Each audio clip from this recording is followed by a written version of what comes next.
Hello Internet, I am Cliff Harris. I am the designer and programmer of Gratuitous Space Battles 2, which I haven't really shown any video of yet.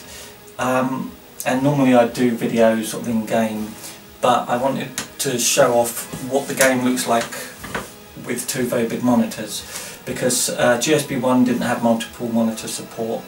In fact, it only went up to 2048 res, and then it just things went wrong. So this is my setup that I develop on, and this is two identical monitors, but they don't have to be identical for this to work at all. And these are 27-inch monitors, as I recall. So this is 5120 by 1440 res. And I don't have a banana, but here's a lemon for scale. Right, so I'm just going to show off how it works. Blah, blah, blah. Most of the time everything is just on the primary monitor. It's only the battles that I'm doing multiple monitor, although I might, if I come up with good ways to use the rest of it, I might use that. So I'm just going to pick any old fleet and just show you what it looks like. Okay.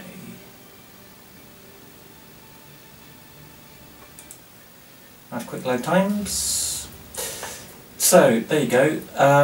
Multiple monitor Gratuitous Space Battles 2. All quite good fun. This is a fairly big battle. You can see over here there's a sort of grid of how many ships are on my fleet, and it's pretty huge. It wouldn't take up that amount of room.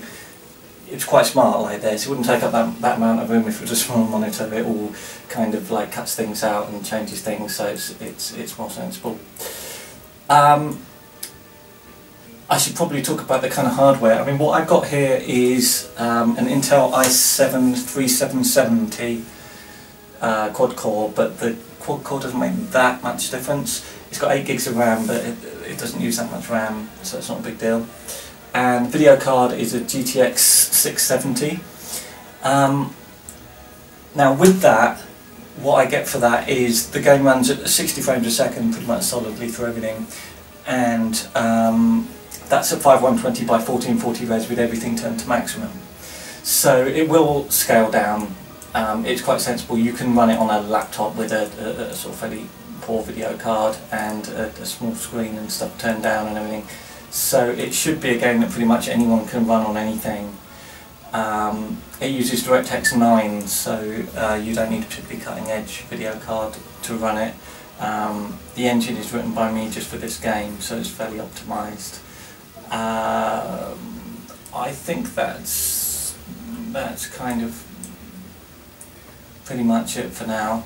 I'm going to do other videos where I sort of talk about the changes between GSB1 and GSB2 and all of the graphical changes, of which there are lots to talk about. I can mess about with some lighting stuff and all kinds of nonsense if I feel like it. But I'll talk about all that kind of stuff another time. This is basically just to show off how I quite like to see the game, because it's meant to be a kind of Ender's Game-esque kind of huge Admiral Akbar space battle simulator, and that works really well when you've got huge monitors and you know, ridiculous screen resolutions, because you can then sort of zoom out and see the entire battle. I haven't positioned the ships properly at all, so they're just kind of all rushing in and blowing each other to bits, which is kind of fun. Anyway, there you go, GSB2 on multiple monitors. Ta-da!